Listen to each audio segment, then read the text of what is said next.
Good evening, viewers, and welcome to Let's Talk About.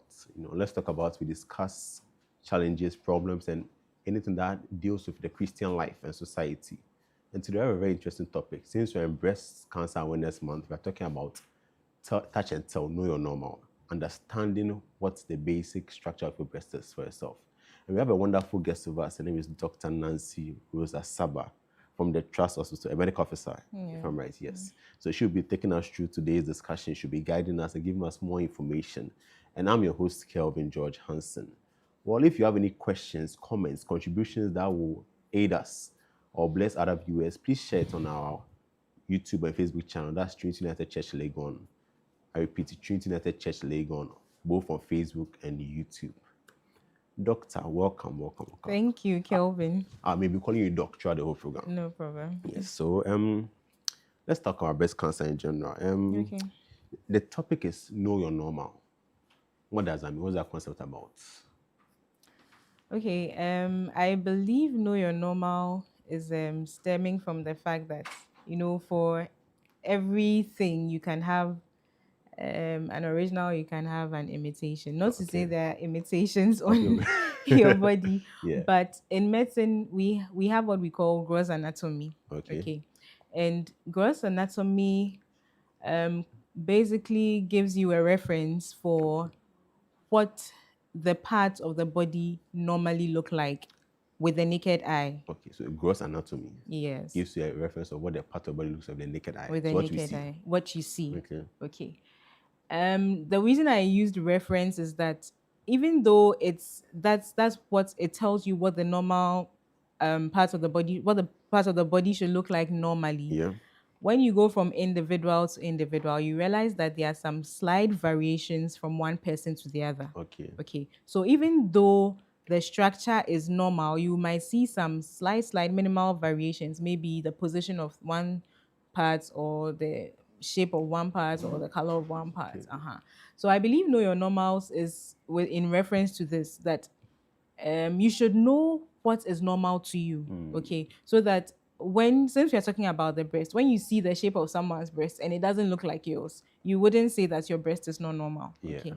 It has the basic structure, the basic components, just that there are slight variations. Yeah. So it's the idea about knowing what you look like. Exactly. So there's a general structure that everybody will have, but in that there are peculiarities to each individual. Exactly. So I'm trying to let everybody know what theirs is. Yeah. Okay. All right. So since we're talking about the breast, can you please give us a brief description of the structure of the breast? Yeah. Okay. So the structure of the breast, is composed of connective tissue, and is also composed of fatty tissue. In there, you also have what we call the lobules. Okay. Many lobules come together to form lobes. And basically, that's where the milk is produced. And once the milk is produced in the lobules, it flows through the ducts, and then it comes out through the nipple. Okay. And you have this whole structure sitting on the chest wall, which is composed of ribs and then muscles. Okay. So basically, simply put, that's so I had connective tissue, fatty tissue, and lobules, right? Yes. Okay, so I'm sure the connective tissue connects things. It's kind of like forms the matrix. It holds everything in place. Okay, it holds the breast structure. Yeah. The fatty tissues are what will give the size, or? Well, fatty tissue also forms a part of them. Some people have a lot more fatty tissue than others. Some people have a lot more connective tissue than others. Okay. Yeah. So I'm guessing the lobules will also be different between a man and a woman, because you said the milk passes through that. Yeah, men don't produce milk. Well, the breast structure is the same. It's just that for women we have a lot more estrogen. Yeah. Which feeds the production of the development of the female reproductive organs. Men don't have as much estrogen as women. So for parts of the body that require estrogen to develop to the level where it needs to be developed or matured for it to realize those reproductive parts, you wouldn't see it developing that much in men. Okay. Yeah. All right. Okay. Since we are talking about know your normals, we will talk about breast examination. Okay. How to do it. But let's start with, what is it in the first place? What's this breast examination that people keep telling us to do? Okay, so examination basically consists of two parts. Okay. Or when you come to medicine, it's you have the inspection, that is you are looking. Okay. Okay, then you have the palpation, that is you are touching. Okay, for some organs you can also do what we call percussion. Okay. And then others you do auscultation. That's when you listen with the stethoscope. But the breast mainly is got to do with inspection and palpation. Simply put, look and then feel. Look and feel. Okay. Yes. So that's what breast examination is made up of. Yeah. Okay. So somebody starts. What's the person looking for? This breast examination. What are we looking for in this breast examination? The point of breast examination is to be able to pick up signs of that may be pointing to breast-related illnesses, particularly breast cancer. Okay. Yeah, so that's the whole point of breast examination. In breast examination, you are looking out for signs that may be telling on the development of breast cancer. Early signs, some are late, but the goal of breast examination is to pick up the early signs, because that's what we all look for. So you are speaking as if something that we should be doing, right? So how often should we do this, and when should we do it? Like, breast examination is something that should be done all year round. All year round. All year round. Hey. But what most of us are aware of is the breast examination that is done by health personnel in the month of October. Oh, yes, that's what we know. Yes. So that is what is common to the public. But then exams once in a while, I don't do it every time. But you see, between that that the time when that examination is done for you to the next year when it's done again, anything can happen. Okay. So the recommendation is that after this examination is done by a health personnel, you have to keep up with the examinations once a month. Once a month. Once a month. Okay. Yes. So when during the month, like, is there a timetable or something that? There's no strict timetable per se. Any time that favors you, but it's been found that for women in the reproductive age, their breasts get really tender around menstruation. So usually what we'll advise is, so just after menstruation, you can do the self-breast examination. And for women who are menopausal, they wouldn't have such pain or anything because there's no menstruation. So we advise that they can choose a day, one day in the month, a fixed day. So if you want to choose the first Sunday of every month, then you stick to it and then you do your self-breast examination. So you are advising for the menstruating ladies to do it after menstruation? Yes, because for most people, they have pain during their in their breast during menstruation. But if you don't experience pain in your breast during menstruation, you can find a time that's suitable for you. It helps if it's regular, because once you stick to a regular schedule, it's easier to follow. Okay, to track it. Exactly. So you can add this to your tracking that you track during the month. You can. Okay. So I'm guessing that's meant to must do the same. Yes. Or it's not that necessary because we don't have plenty breasts like that. Most men think they don't need to do the breast examination. Yes, I used to think that's a long time. And well, the statistics from World Health Organization, show that about 0 to 5 to 1% of men develop breast cancer, which is a small number compared to the total. But you never know who will fall within that 0.5 to 1%, you know. So as the women are examining, the men also have to examine. I heard they're saying that I think one of the doctors from the trust hospital, she was saying that there are certain diseases that have like low likelihood, but the person who has got it means 100%. Yes, so you can be the unfortunate person. You the can. 0.5% can be you. You can. Yes. So I'm sure people have been speaking about this for a while. Yeah. And where there is people talk about something, there is myths or misconceptions.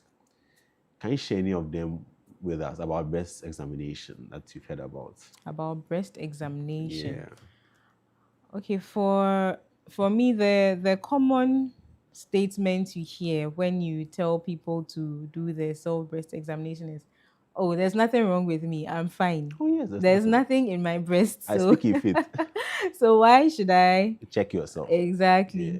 But the point of self breast examination is not just to pick up things, but it's also to help you get familiar with how your breast looks like and how it feels like. Okay. So that with the slightest change, you'll be able to notice it. So we are not saying check your breast every month because it's likely that you might pick something. Okay. But we are just saying do it every month, get familiar with it, get familiar with the routine so that the moment something begins to change, you'll be able to identify it. Yeah. Okay.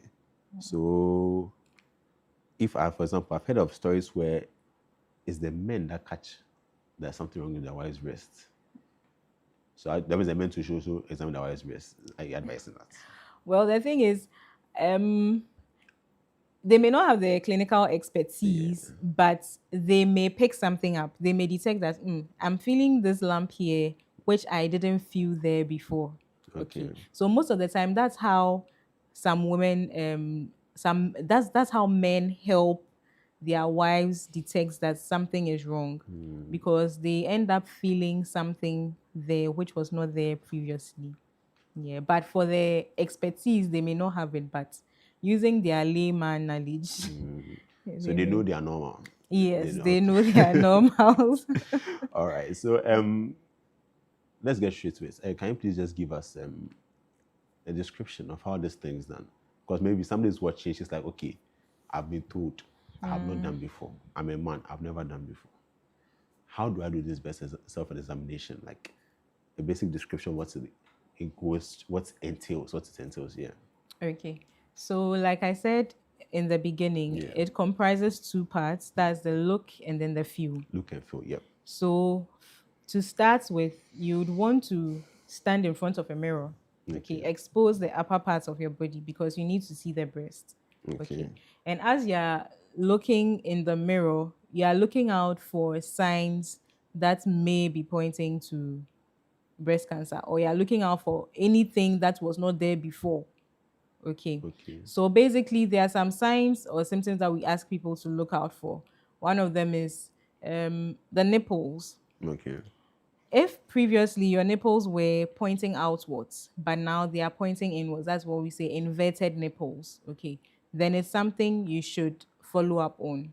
Okay. Some people, that being said, some people naturally have inverted nipples. So if that's how, so that's part of knowing your normals. Okay. So if that's how your nipples have always been, and you're hearing us talking about inverted nipples today, don't panic. It's normal. Okay, yes, that's likely to be your normal. But if that's not how it was before, and you stand in front of the mirror and you see that the nipples are now inverted, it could be that there's something going on. Okay. Or again, on the nipples, you notice that there's some ulceration or sore developing on the nipple. That's not normal. It's something that should prompt you to go to the hospital to get checked. Or you notice that the color of the skin or over your breast is changing. For the white, it may appear a bit reddened, but in the blacks, you may not see it's reddened, but maybe it may start looking a bit darkened. The color just changes. Some parts of the just off about the color. Yes, exactly. So it's supposed to have a uniform color. The breast is supposed to have a uniform color, except the area where the nipple is, which we know is slightly darker in color compared to the rest, but everything else is supposed to be uniform. Okay. And then there's also what we call dimpling. You know, when people smile, some of them have dimples. They're blessed people.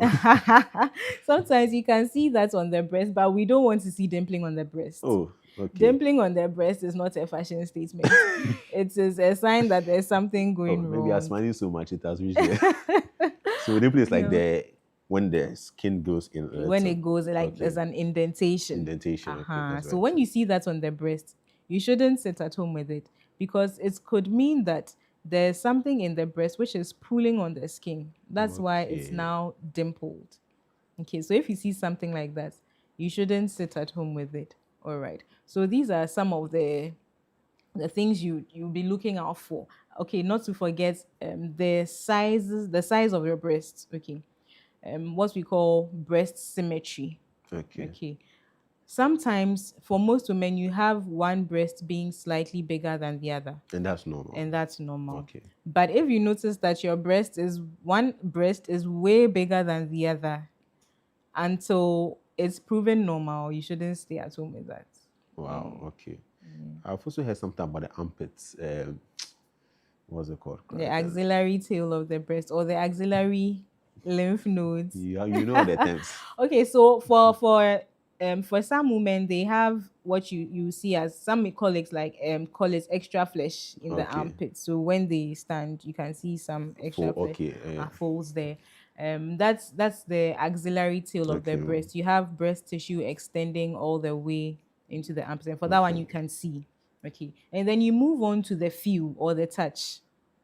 Okay. That's the ones that you will not detect just by looking. Okay, and then the most common is the lump. Okay. Yeah. So what is a lump like? A lump is like a swelling, a firm to hardened swelling that you find when you touch the breast. There is the normal breast bud in the breast. It's bad. Yeah, so that's the parts of the breast that's when you hold. For most women, when you hold, you can feel. Okay. You can feel. But the lump is different from when a lump develops in the breast is different from that. And when you use the right techniques, which I'm sure we'll get to, when you use the right techniques, you'll be able to differentiate between a lump that is developing and then the normal breast bud. Yeah. And also you can have lymph nodes in the armpits. So that's why when we examine the breasts, we go all the way to the armpits too. So because for some people, they may never feel a lump in their breast. They may never have any skin changes, nothing. But the only thing that will prompt them is that they feel a lump in the armpits. So you call them lymph nodes? Yes, lymph nodes. But I think I've had some before. But I mean, I don't have breast cancer. So can you explain what is going on there? Because I know I've had something when I was younger. Okay, so lymph nodes, we can have lymph nodes, and then we can have what we call boils in the armpits. So they are two different things. They develop from different tissues. Please, this like. So the boils usually will develop from an infected hair follicle in the armpit. Yes, the lymph nodes are structures deeper within. Okay, and usually the lymph nodes, they drain waste substances. It's more like the drainage system of the body. Okay. And then, so when there's an infection, it can get enlarged. But then also, when there are cancer cells, the lymph nodes can trap these cancer cells, and then they can also get enlarged. Okay. And then you end up feeling them as lumps in the armpit. But the thing about lymph nodes is that they are painless. But if you have a boil, as it develops, it gets painful. But then the lymph nodes are painless. Okay. So they are like the first line of defense. Is that it? Or they just drain what is not normal? Well, they drain, and then they are also involved in immune response in the body. Yes. Yeah. Okay. So I'm sure this is the whole idea of breast examinations for early detection. Does that help? Like, does that make a difference? It makes a world of difference. Okay. Please elaborate. So, the difference between successful treatment and palliative treatment is early detection. Successful treatment and palliative. Yes. So, palliative. So let me say, when you detect the cancer cells early, or when you pick up the early signs, you go through the process, you see the doctor, they do the investigations, they do the biopsy, and they confirm that it's cancer. All right. If it's detected early, it means it's localized. It hasn't spread yet. Okay. It hasn't spread. Once it begins to spread to other parts of the body, then it's late. And for that, you can't achieve a good prognosis. Yes. And most of the time we end up doing palliative care, that you make the patients comfortable as much as possible. But when they come early, then your chances of achieving success in treatment is higher. So much so that someone can even have just the lump taken out without their whole breast being taken out. Oh, that's possible. It's possible. Oh, no, I've heard of so much breast chopping. I became worried that if a woman gets breast cancer, it means that's it for her. The reason we would want to take out the breast is when we realize that it has begun to infiltrate the lymph nodes, and then it's beginning to spread, and we want to cut short the possibility of it spreading to other parts of the body. Yes. But if it's confirmed that it's localized, it hasn't started spreading anywhere, there are instances where you can take it out. But for some women, they don't even want that possibility of it ever developing. So they'll say, just take The whole the thing of rest off. Yeah. is it Angelina Jolie that had it in? I was like, yes, Jesus. yes, yes. Yes. Because she had a strong family history of breast cancer. Okay, yeah. okay. All right. So, ladies, you've heard that if there's just a lump and it's detected early, it's likely that the breast can be saved most of the time. It's likely. And if you have any questions or contributions, please let us know. That's on YouTube and Facebook at Trinity United Church, Legon. Please send in your questions, comments. Our doc will happily answer them for you. Yes. You spoke about palliative care. What is that? Can you please elaborate on that? Palliative care is a whole specialty on its own. Okay. Yes, it's helping patients who are almost at the end in the last stages of their life. So those who are dying. If you want to put it that way. Okay, I'm too raw. Okay, you want to, as much as possible, we want to give them good quality of life, make them feel comfortable. Okay. Yes, you don't say that, oh, this condition that you have, there's no way we can achieve a cure, so we'll just leave you be. Every human deserves dignified treatment. Yeah. So you try. That's where they try to make you comfortable. They make sure that they address the needs that you have as much as possible, so that you can feel as comfortable as you can. Okay. So I'm assuming there's the situations where a patient is told you have 1 year to live. So that treatment that goes on is what you call palliative care. Yes. So most of the time, you realize that these people are ill. Okay. They are ill. They can't really do much. Yes. And then the illness has taken a huge toll on them. The body. Okay. Yes. Yeah. That's very unfortunate. All right. So this brings me to one question. So why will somebody not come if they find out, I said, anything is wrong? Before you even go out to how to do it perfectly, they find out there's something wrong. People still don't go to the hospital. Why do people still do that? Most of the time, if you get to the bottom of it, you find out that it's fear. Fear. Wow. Okay. Yes. Some people are scared about what would be found. Okay. So they notice early signs, but because of the fear that it may be cancerous, they wouldn't want to even come and continue with the investigations or whatever follow-up. That's what some people also think. Okay. What you don't. So, but for those who say what you don't know can kill you, they don't have any signs. They'll tell you they don't want to do the screening at all because I'm fine. If I don't know, I'm fine. Once I get to know, I begin to worry, and then I get anxious and all that. So I'm fine. I don't feel anything. If I don't know it, it doesn't change anything. Yeah. But it does change something, because whether or not you know, if there's something there, in the long run, it will begin to have effects on you. Yeah. The person has strong faith. We are in the house of the Lord. Yes. There's a role of faith. But the Lord, God is also described as the great physician, and he gives his children the knowledge to help. Okay. So there's nothing wrong with having faith. As you have faith, believe that the God who gives wisdom, no man can know anything except is given to him by God, revealed to him by God. So all these interventions that have been made, all these discoveries that man has made, it's God who revealed to them. Interesting. Yeah. So that's an interesting take on the scientific method. Okay. So just to conclude this first section, have you ever experienced or met somebody who has done that, like seems to have symptoms of breast cancer but has refused to give in or approach doctors for help? Unfortunately. You have? Not one, not two. Hey, many. Yes, there are people who Wow. come in like that. Some people, most of them is fear, and they stay at home with it. Some to financial constraints. Yeah. Yeah, but if they take the step, they will get someone to help.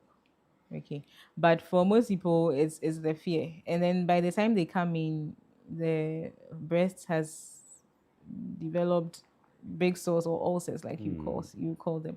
It may have spread to other parts of the body, the lungs, the brain, the bones, and they would have lost so much weight, and by then there's very little you can do. So then you go to Yeah. palliative care in that Yes. situation. Yes. Wow. Oh God, have mercy upon us. Amen. All right, so viewers, we are ending our first section.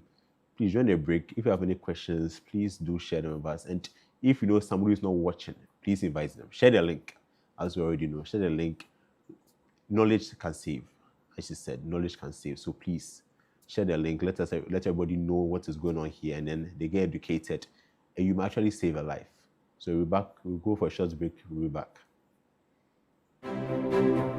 With the growing challenges of life in light of both global and domestic development, the Christian is faced with the difficult task of balancing survival within a secular system and at the same time living a Christian life that pleases their Maker. It is for this reason that we need to have frank conversations on the many issues of life through the Christian lens. So, we bring to you Let's Talk About. On Let's Talk About, we talk about health, career, dating, marriage, family, divorce, politics, finance, and all the issues of life that the Christian is confronted with on a daily basis. Join us this and every Wednesday on the YouTube and Facebook pages of Trinity United Church Legon, and let's talk about life as Christians. With the growing challenges of life in light of both global and domestic development, the Christian is faced with the difficult task of balancing survival within a secular system and at the same time living a Christian life that pleases their Maker. It is for this reason that we need to have frank conversations on the many issues of life through the Christian lens. So, we bring to you Let's Talk About. On Let's Talk About, we talk about health, career, dating, marriage, family, divorce, politics, finance, and all the issues of life that the Christian is confronted with on a daily basis. Join us this and every Wednesday on the YouTube and Facebook pages of Trinity United Church Legon, and let's talk about life as Christians. With the growing challenges of life in light of both global and domestic development, the Christian is faced with the difficult task of balancing survival within a secular system and at the same time living a Christian life that pleases their Maker. It is for this reason that we need to have frank conversations on the many issues of life through the Christian lens. So, we bring to you Let's Talk About. On Let's Talk About, we talk about health, career, dating, marriage, family, divorce, politics, finance, and all the issues of life that the Christian is confronted with on a daily basis.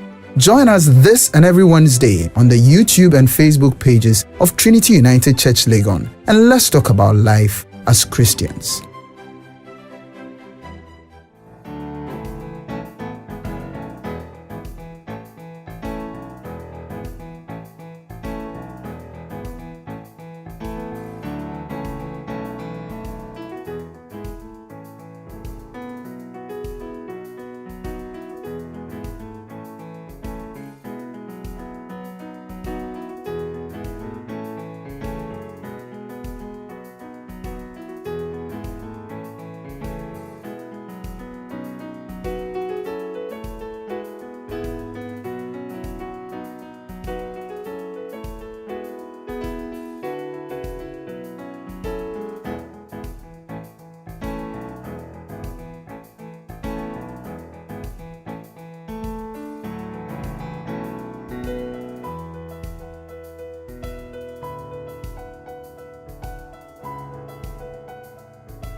Hello viewers, welcome back to Let's Talk About. We are talking about touch and tell, know your normal.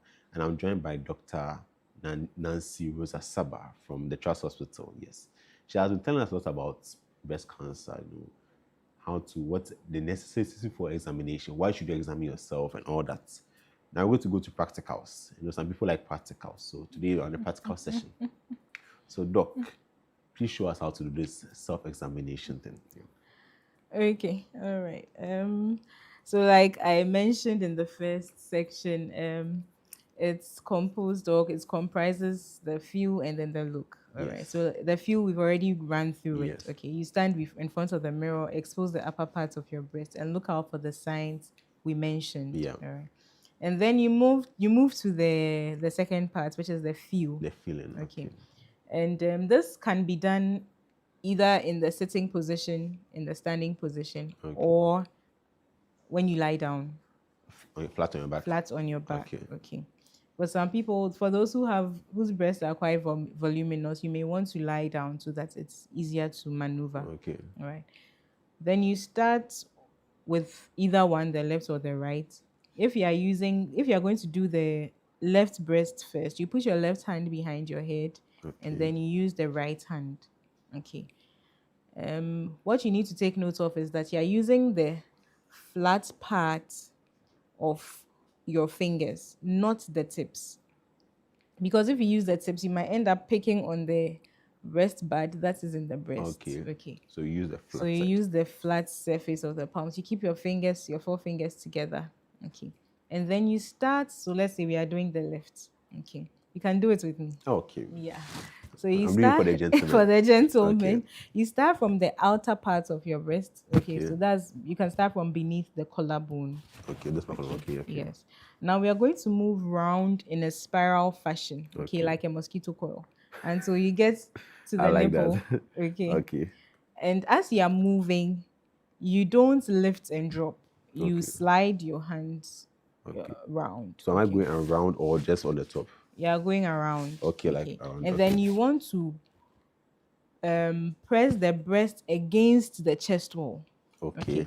For those whose breasts may fall below. Okay. You have it's not standing upright, but it's falling. When you get to the part that is falling, you don't press it at that point. You lift it up and press it against the chest wall. Okay. So that if there's anything there, you can feel it beneath your fingers in the chest wall. Okay. All right. So we are going to go. We'll start from the outer part of the breast. I'm following your lead. So you go round. Okay, round. Okay, you're sliding your fingers as you go along. Okay. But remember, it's in a spiral fashion. Kelvin, you're already at the center. Okay, I start again. I'm starting again. So we are moving along this way, and then you are going around, sliding your fingers. Okay. So as you are going, you are pressing your hand against the breast. Exactly. And then you do that until you get to the nipple. Okay. When you get to the nipple, you squeeze. So you squeeze from the outer part of the breast towards the nipple. Middle. Yes. And then the point is to see if there's any discharge that's going to come out from the nipples. Okay. So when you are done with the squeezing, now you move to the armpits. Okay. And you start from outside here. Yes. And then you move upwards. Okay. Towards. So because we mentioned the axillary tail, you want to start from the external part here and then move upwards and work your way into the armpits to see whether you feel anything unusual. When you are done with one, you switch hands. And you do the same and on then the you other repeat. side. Exactly. Okay. All right. That seems very simple. It seems very simple. And if done regularly, you're able to do it faster. Okay. And then you're able to become more fluid with the movements. Yeah. So the whole idea of this is to not feel anything. The whole idea is to know how your breast feels. Okay. So that if something changes, you can detect it quickly. And the most common thing that you feel is a lump. Okay. Yeah. So lump is the big red flag. Yes. The big red flag. Yeah. Okay. All right. So let's say somebody has a mom who has breast cancer. How should she approach? How should she think about this? Is it should she say, okay, mom, my grandmother had, maybe let's say my mom didn't have, my grandmother had. We found out she passed on. Should she be more worried than the rest of society, like, should anybody who has a family history of breast cancer have a little red flag going on in their brain? Yeah, so the family history, sorry, is one of the risk factors for Okay. developing breast cancer.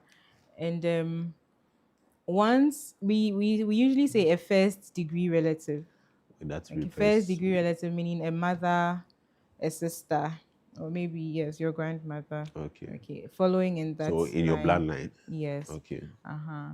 And once you detect anything of the sort, it should put you on the alert. For some people, when you speak to them, you realize that they say, oh, their grandmother had it, their mother had it, or maybe their mother had it, their sister had it. For such a person, you should be more conscious of your breast health. Okay, you shouldn't you shouldn't be lackadaisical about your monthly self breast examinations. Okay. And when you get to the age of 40, you should be very particular about doing your yearly mammograms so that if anything is to develop, you pick it up at the very beginning, the early stage, and then you deal Okay. with it. Yeah. So you spoke about mammogram. So I'm guessing that means that there's more than one examination beyond this. Yes, so in addition to the physical Yeah. examination that is done, there's also the mammogram that is done. And the mammograms are done starting from the age of 40. Okay. Okay, so when you hit the age of 40, every year you're supposed to get a mammogram done. And this because it's been found that the older you grow, the higher your risk. So the Okay. risk of breast cancer increases with increasing age, yes. So when you get to the age of 40, you begin to do these annual mammograms so that if anything is developing, even if it's not picked up on physical examination, that's the self-breast examination or the one done by a clinical health personnel, it will be detected on the mammogram and then you can start acting on it. Okay. So you said mammogram, that's for 40 and above. Yeah. So for those ladies below 40, is there any medical examination beyond the physical touching? So for those below 40, it's mainly the physical breast examination.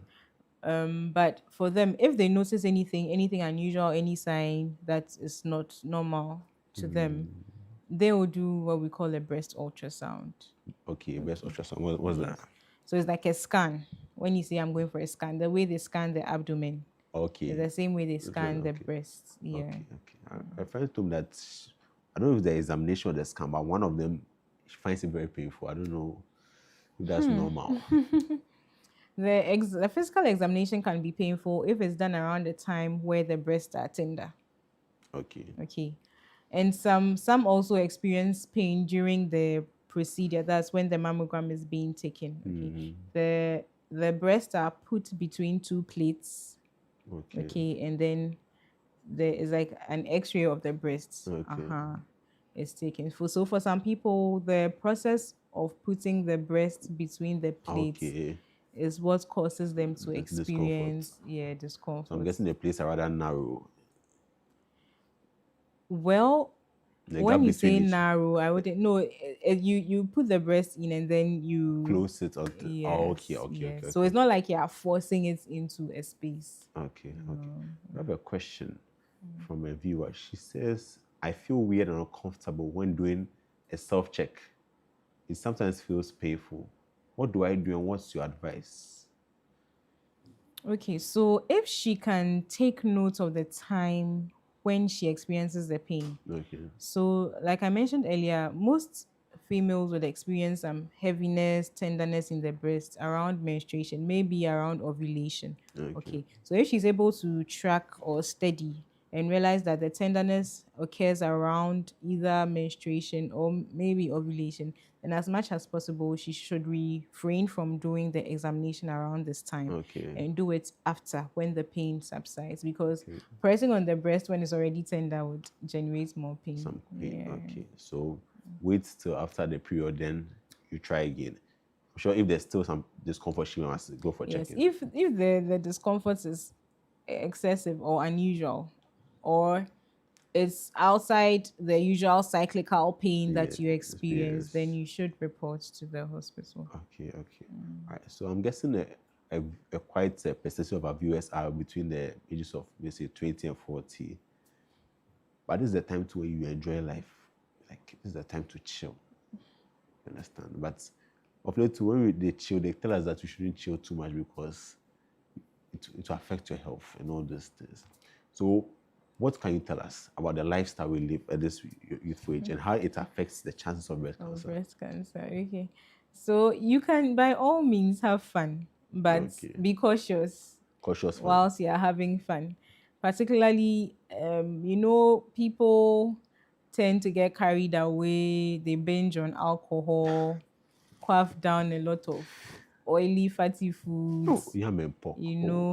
All those things. The timing of those. Most of the time, you have these meetups in the night. You eat all these things and you go straight to bed. The body doesn't use the energy for anything. It's converted to fat. Okay. So as much as possible, have fun. But if, one of the risk factors for developing breast cancer is excessive alcohol intake. Really? And as believers, we even discourage the intake of alcohol.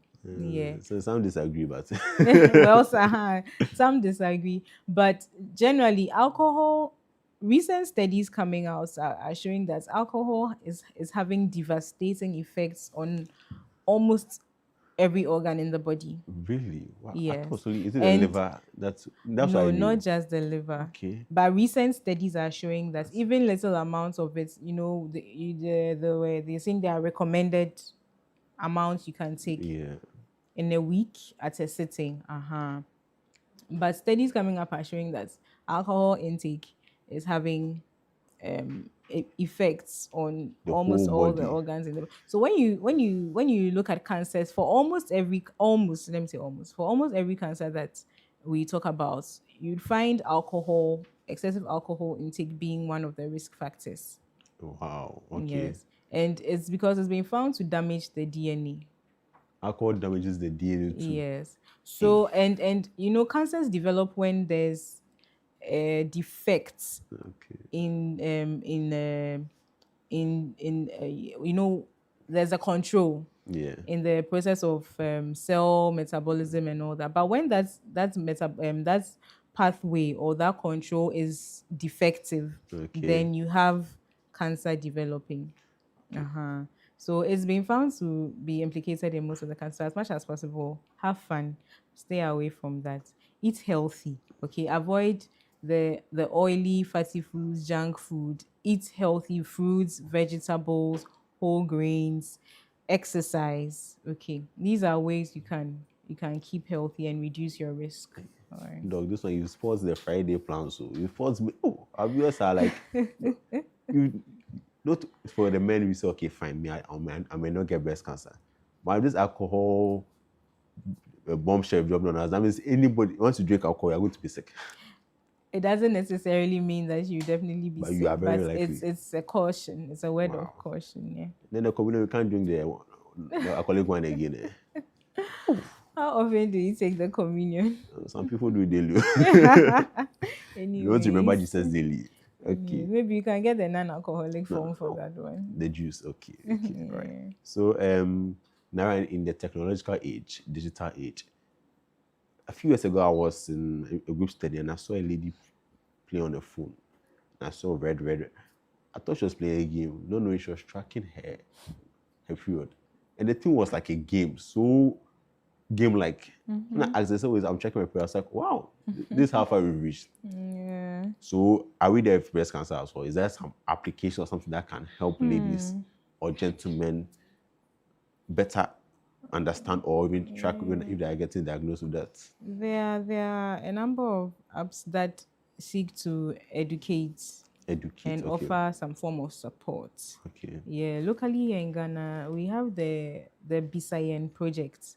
Bisayen is a tree for meaning ask us, yes. And Bisayen it's like a community for patients with breast cancer and then breast cancer survivors. And then you also have healthcare personnel on board. Okay. And it is a community where people can share their stories, encourage, inspire. So yeah, that's what we have. They have a helpline that you can call to if you need any form of assistance. So it's like a Facebook for breast cancer? Or is it for all cancers? This is mainly breast cancer. Yes. So I'm guessing there'll be survivors there, doctors there. There are doctors. Yeah. So I mean, let's briefly talk about survivors. how does someone survive breast cancer? Because they see the big C, when people hear the big C, they move to D, death. But some people have somehow done it. How is that possible? Like, what has happened there? For them to survive? I was listening to the story of one survivor, and she said one of the things that helped her most was the support she received from family and her church, that's her pastor. You know, because during this time, once the diagnosis comes, a lot of thoughts start running through your mind, and the thoughts alone can cripple you. Yeah. Yes. So during this time, as treatment is ongoing, the support from family, encouragement from family to who let you know that they are there for you, community that lets you know that they are praying for you, people who support you physically. You know, because when you start undergoing treatments, some of the side effects of treatments, for example, the chemotherapy, can make you very weak. You need someone to lend a helping hand with even daily activities that previously you would have performed on your own. So these acts of support and encouragement, financial is also very important, because the treatment is quite expensive. Okay. For some, they need to go through about 8 cycles of chemotherapy, and each cycle is not less than 1,000 cedis. Wow, that's Before 8,000 for 8. before you go through the stage of the surgery, and you know, if you need radiotherapy, that's also. So financial support, emotional support, and then people of the same faith as you, as Christians, believers praying with you, encouraging you, physical support. We also offer counseling. Yeah, that to help them emotionally and then psychologically. Yeah. I remember there was a classmate I had, elderly lady. I noticed she was changing over time. I didn't understand why, but she was getting darker. Later on, I found that she was undergoing chemotherapy. So I think she tied her hair. She always had a scarf on and all the rest. So I'm not sure it was easy for her at all during Yeah, those for times. some people, that alone would cause them to withdraw. Yeah. Because they don't feel confident going out into public. Yeah. Yeah. So in that case, they need all the supports they can get. Okay. You mentioned 2 things, radiotherapy and chemotherapy. Can you please elaborate a little bit on that for our viewers? What's the difference? Okay, so they are both forms of treatment for cancer. Okay. Radiotherapy deals with the use of high-powered rays, radiation. Okay, to kill the cancer cells. What radiation are the causes for cancer? So in this case, it's controlled. Okay. It's controlled, and then it's targeting the cancer cells. But one side effect of radiation is that it can predispose you to getting some form of cancer. So you realize that when you look at the risks for developing breast cancer, they tell you if you've undergone radiation therapy for some previous type of cancer, it could put you at risk, but it is not definite. Okay. Yes.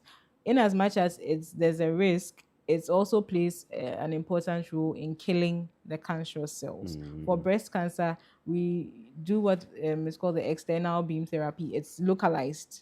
Okay. And targeted at the breast, so that it kills the cancerous cells in the breast.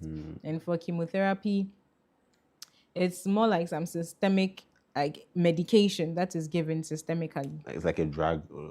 It's mainly, most of the time given by infusion. Infusion, that's IV? Yes. Okay. Yes. And then it targets it goes to the cancerous cells and kills them. But because it's coursing through the body, it also has an effect on the healthy cells also.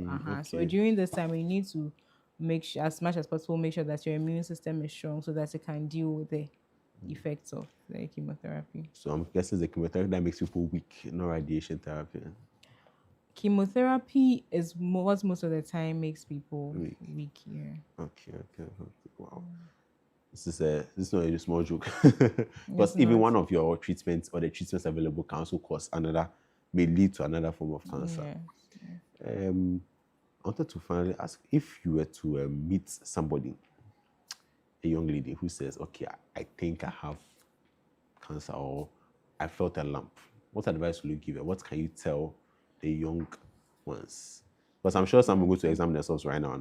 So What can you tell them? Okay, so first of all, I'll tell them not I'll tell them to relax. They should relax. And they shouldn't conclude even before conclusions are made. Okay.